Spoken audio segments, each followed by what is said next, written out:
Sir समझ ही सकते हैं, लेकिन जो हम पे बीत रही है वो हमें ही पता है। लेकिन अब एकदम से इन्होंने ये निकाल दिया कि नहीं दे सकते। सर ये तो कोई रास्ता नहीं है ना, मतलब कोई बीच का रास्ता निकालना चाहिए था। शादी के लिए बोल रहे थे सब लोग, रिश्तेदार लोग, कि मतलब शादी कर दीजिए। तो मम्मी ने कहा कि मैं जानती हूँ कि मैंने क्या फेस किया है, तो मैं अपने बच्चों को वो नहीं फेस कराना चाहती हूँ। क्या करें, यही कह जाके कि हम कुछ नहीं कर पाए, किसी लायक नहीं रह गए, आप शादी कर दीजिए हमारी। अब तो यही कह सकते हैं हम घर पे। अब लड़कों की अलग कहानी होती है, पर लड़कियां जब कोई एग्जाम देती हैं और अटकता है तो घर परिवार में भी काफी जवाब देना पड़ता है। वैसी ही कुछ कहानी दीप्ति और दामिनी की भी है। दीप्ति लखनऊ से है, दामिनी हरदोई से है। मुलाकात करवाता हूँ दोनों से, मैं आपकी सवाल भी लेता हूँ। दीप्ति, मुझे बताइए क्या परेशानी रही है आप लोग की शुरुआत से, क्योंकि लड़कों का क्या है कि भाई कुछ और काम साइड से कर लिया, आप लोग के लिए बड़ा स्ट्रगल रहता है। क्या है, क्या दिक्कत क्या होती है? सर हम लोग इतने साल तैयारी करते हैं, बीएड किया, तैयारी किया कि हाँ गवर्नमेंट हमारे पास मतलब हमें सब न्याय करेगी, वैकेंसी आएंगी।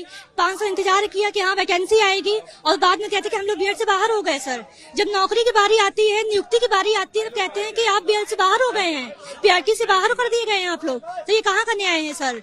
हम आप जब बीएड में बैठी थी, घर पे बताया था आपने? जी, बिल्कुल बताया। क्या आप बोले थे घर वाले? सर घर वाले तो यही कह रहे थे कि आपकी शादी कर दी जाएगी। फिर आपने क्या कहा? लेकिन सर यही कहा कि नहीं, हमें अपने पैरों पे खड़े होना है सर, हमें अभी कुछ करना है, उसके बाद शादी करेंगे। फिर उसके बाद क्या हुआ? एग्जाम जो लटक गया? सर एग्जाम तो हो गया, फिर मामला हो गया, केवीएस का मामला था सर, वो भी लटक गया। हम लोग कहाँ जाए अब? घर वाले क्या कहते? शादी के लिए नहीं कह रहे? घर वाले सर अब क्या करें, यही कह जाके कि हम कुछ नहीं कर पाए, किसी लायक नहीं रह गए, आप शादी कर दीजिए हमारी। अब सर यही कह सकते हैं हम घर पे। अब तो कहीं के नहीं रह गए सर हम लोग। रिश्तेदार क्या कहते हैं? सर वो तो हंसते हैं सर कि हाँ इतने साल तैयारी किया, अब कहीं के नहीं रह गए, ये तो कुछ बस ऐसे ही रह गए, कुछ नहीं कर पा रहे हैं लोग। आपकी क्या कहानी है? सर मैं 4 सिस्टर्स हूँ। मेरे घर में मम्मी प्राइवेट टीचर हैं, उन्होंने हम लोगों को पढ़ाया, बीएड करवाया। मैंने बोला मम्मी से कि शादी के लिए बोल रहे थे सब लोग, रिश्तेदार लोग, कि मतलब शादी कर दीजिए। तो मम्मी ने कहा कि मैं जानती हूँ कि मैंने क्या फेस किया है, तो मैं अपने बच्चों को वो नहीं फेस कराना चाहती हूँ। तो उन्होंने हम लोगों को बीएड कराया। सर केवीएस में मैंने 135 स्कोर किया, और मैंने बोला कि मम्मी आपकी बार हो जाएगा। इंटरव्यू के लिए भी मैंने प्रिपरेशन की, ठीक है। अभी एकदम से इन्होंने एक नोटिस निकाल के पूरा झटके में सारे सपनों को तोड़ दिया। आपकी माँ ने कहा आपसे कि फेस नहीं करना पड़ेगा, तो आज जब यहाँ पर आप धरना देने आई थी तो आपने अपनी माँ से बताया था? हाँ सर। क्या बोली वो? यही कह रही थी कि हो सकता है सरकार हमारी सुने, इसलिए हम लोग इस उम्मीद में यहाँ बैठे हैं। बाकी अगर नहीं होगा तो सर फिर वही है कि रिश्तेदारों के ताने और ये सब। तो आंसुओं में आंसू देख पा रहा हूँ, काफी ऐसा लगता है कि बहुत संघर्ष आपने फेस किया है। सर हर किसी ने संघर्ष किया है। 5 साल छोटा नहीं होता है सर।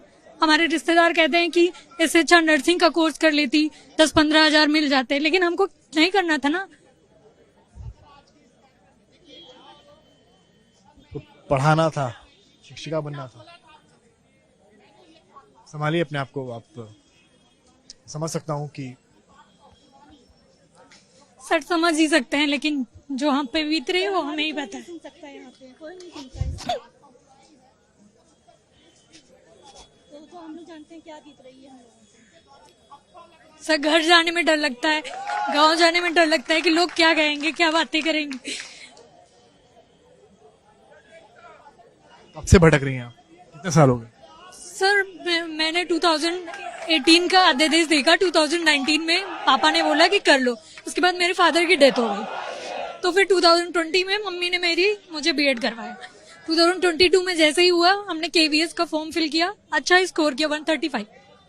लेकिन अब एकदम से इन्होंने ये निकाल दिया कि नहीं दे सकते। सर ये तो कोई रास्ता नहीं है ना, मतलब कोई बीच का रास्ता निकालना चाहिए था।